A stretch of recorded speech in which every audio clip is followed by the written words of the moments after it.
তো বিশ্বনবী সাল্লাল্লাহু আলাইহি ওয়াসাল্লাম মক্কাতে কিংবা মদিনাতে খুব পিসফুলি এক্সিস্ট করেছেন, যে কোনো ধর্মের সাথে মিলেমিশে চলেছেন। তার প্রমাণ আমরা যদি রাসূল সাল্লাল্লাহু আলাইহি ওয়াসাল্লামের বায়োগ্রাফির দিকে তাকাই তাহলে দেখব তিনি মুশরিকদের সাথে পিস ট্রিটি করেছেন, শান্তি চুক্তি, পিস ট্রিটি, পিস এগ্রিমেন্ট। আপনারা হুদাইবিয়ার সন্ধির নাম শুনেছেন? ষষ্ঠ হিজরিতে বিষ্ণু ইসা ইসলাম মুশরিকদের সাথে এই ট্রিটি করেছেন, চুক্তি। আমরা তো মুসলমান বসতে পারি না, আমরা দুই মুসলিম ভাই একসাথে বসে চা খেতে পারি না, গল্প করতে পারি না। বিষ্ণু ইসা ইসলাম মুশরিকদের সাথে ট্রিটি করেছেন, হুদাইবিয়ার সন্ধি।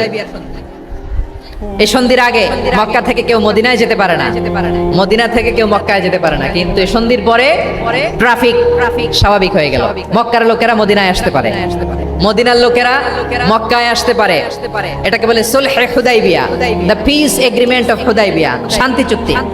আমরা পৃথিবীতে এখন অনেক শান্তি চুক্তির নাম শুনি, এগুলো সব the piece treaty of Hudaibiya থেকে কপি করা। আল্লাহু আকবার। মক্কার পার্ট গেল, পিস এগ্রিমেন্ট করলেন, শান্তি চুক্তি। বিষ্ণু ইসা ইসলাম মদিনায় যে কি করলেন? মদিনায় যে বিষ্ণু ইসা ইসলাম মদিনা চার্টার করলেন, মদিনা সনদ, সাহিফাতুল মদিনা, এটার বলে মদিনা চার্টার। যে ওয়েস্টে, ইউরোপে, আমেরিকাতে তারা অনেক চার্টার করে, সব চার্টার মদিনা চার্টার থেকে কপি করা। আওয়াজ করে পড়েন সুবহানাল্লাহ। বিষ্ণু ইসা ইসলাম মদিনায় গেলেন, মদিনাতে মুসলিম, মুশরিক, ইহুদি, এই তিন ধর্মের লোক মিলে সব স্টেক হোল্ডার যারা আছে সবাইকে নিয়ে বিষ্ণু ইসা ইসলাম মদিনা চার্টার করলেন, মদিনা সনদ। পড়েন সুবহানাল্লাহ। শুধু তাই নয়, মক্কাতে বিশ্বনবী পিস এগ্রিমেন্ট করলেন, শান্তি চুক্তি মুশরিকদের সাথে।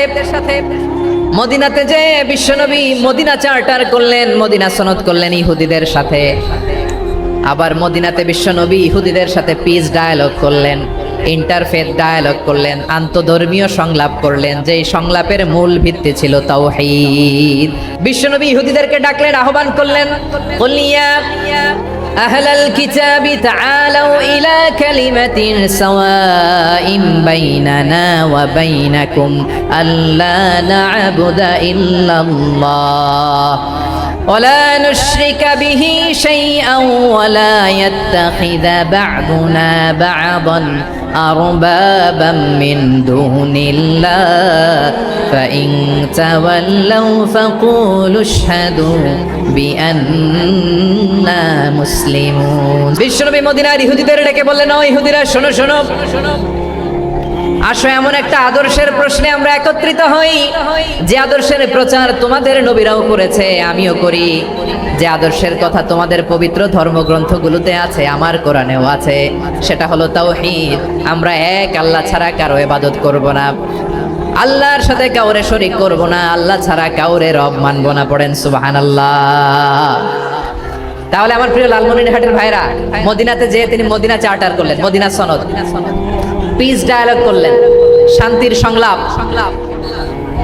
ইন্টারফেথ ডায়ালগ করলেন, আন্তধর্মীয় সংলাপ, যার ভিত্তি ছিল তাওহীদ। তাহলে অন্য ধর্মের প্রতি সব সময় ইসলাম সহনশীল।